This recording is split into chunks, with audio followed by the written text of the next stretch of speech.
Eu tenho 3 gatos e é óbvio que ele vai roubar comida da nossa mesa.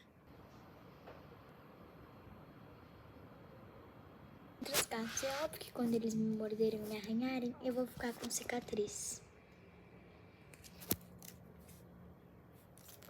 Eu tenho 3 gatos e é óbvio que eles morrem de ciúme. Se eu faço eu dou um beijo e faço carinho no gato, o outro vai começar a morder o gato que eu fiz carinho e dei beijo, porque eu não dei beijo nele.